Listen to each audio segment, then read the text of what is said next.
Full system lockdown enabled.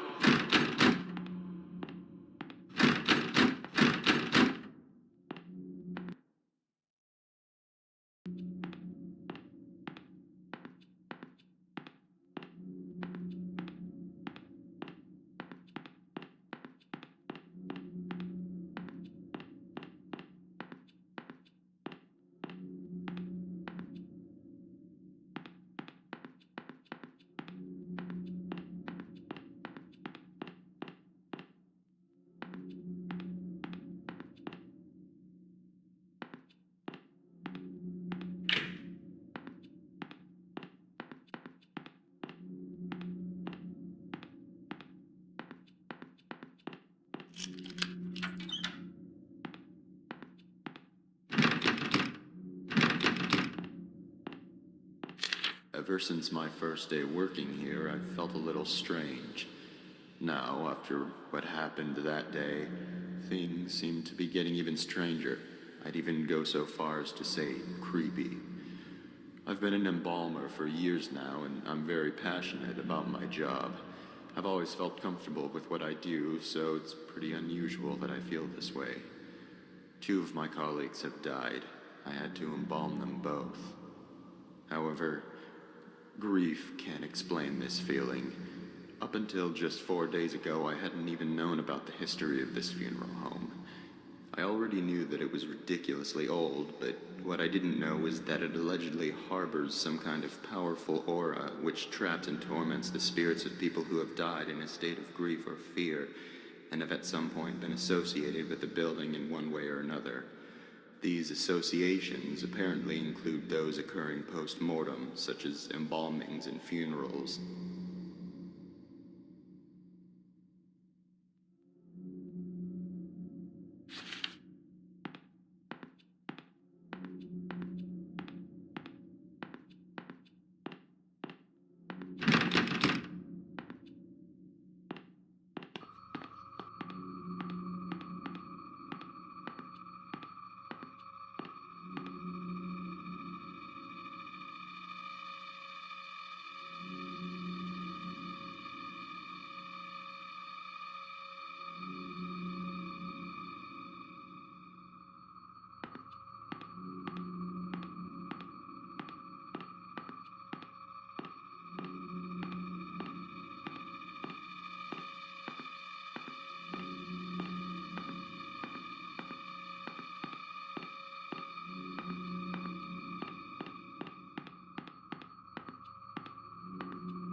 To make things even weirder, this place has a serious lockdown system.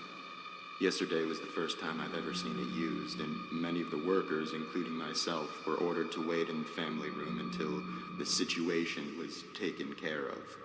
No one I've spoken to about it knows why it was done, or at least they won't say. All I know is that these safety glass windows and electronic gates appear to be designed for keeping things in rather than out.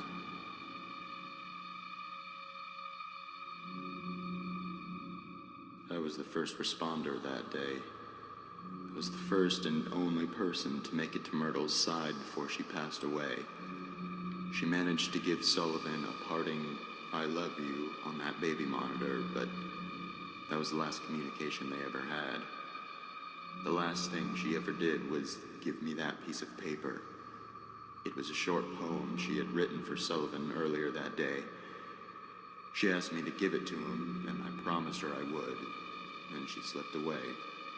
I guess Sullivan had picked up by Myrtle's weak rasping in the baby monitor that something was happening to her, because soon after she'd passed, he came running into the hall from the upstairs arrangement room. but he was too late. She was gone. That's when he broke down.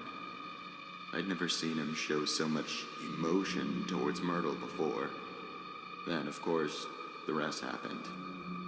I'll keep my promise, even now. It's all I can do for my dear friends.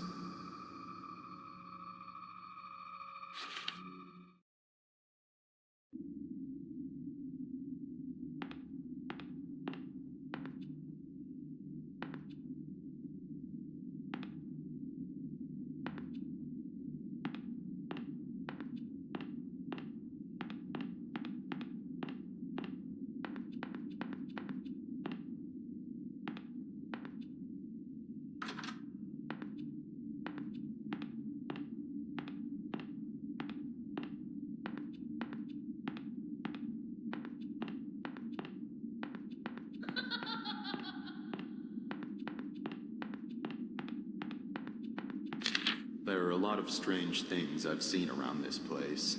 For instance, the fireplace that isn't even a real fireplace.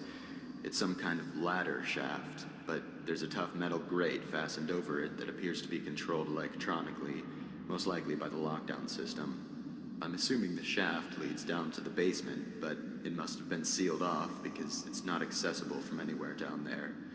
Another thing I've started wondering about is a metal handle that's been sitting on Michael's desk for about a month now.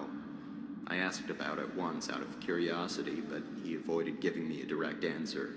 He told me it broke off of something. I had already assumed this, seeing as it's covered in dirt and rusted around the edges where it had clearly been attached to something for a very long time. Perhaps the biggest mystery I've encountered here is the place Myrtle always went for privacy. She was often depressed, so she was always going into the downstairs hall on her way to wherever it was she went to be alone. However, she seemed to vanish. The only place she could have gone from that hallway is down into the basement, but I went down there one day to ask her something and I couldn't find her. I'm wondering if there's a secret room somewhere down there. After all, I did learn from Michael that this building is from the 1600s, long before it was ever a funeral home. Buildings as old as this one sometimes have quite a few secret areas.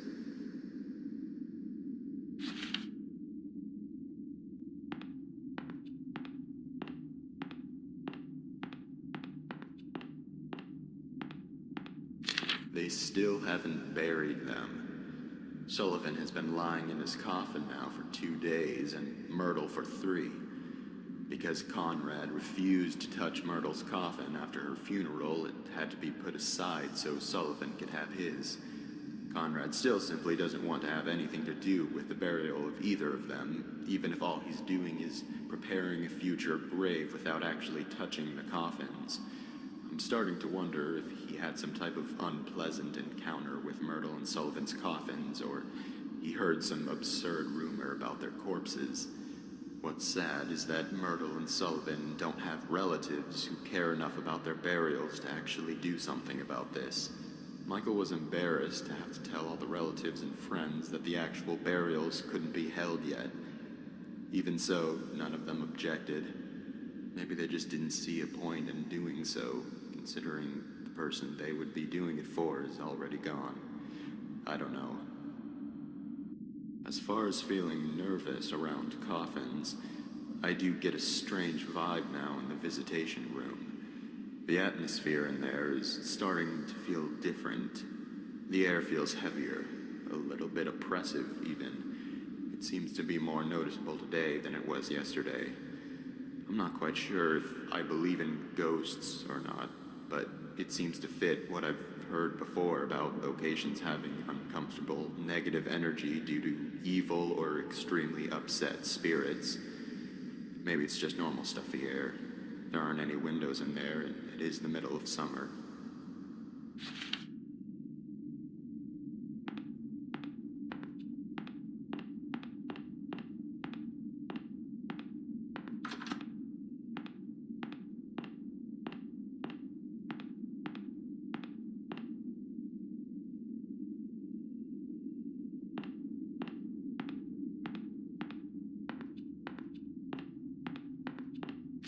It turns out that Devon got into the morgue by stealing Sullivan's key card from the office.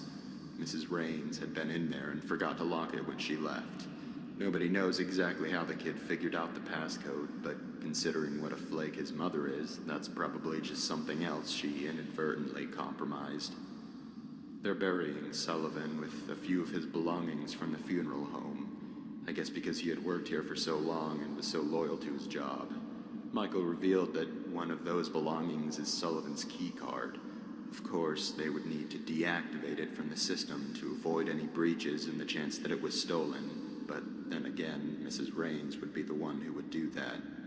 I discovered earlier today that Devon had stolen the system lock override key as well and hidden it somewhere in the building. This has got to be the most troublesome, ill-behaved kid I have ever encountered.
those attending the funeral service for Sullivan James, please gather in the visitation room.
Sullivan James was blind as a bat. Sullivan James fell down flat. Sullivan James is withered and blue. Sullivan James is coming for you.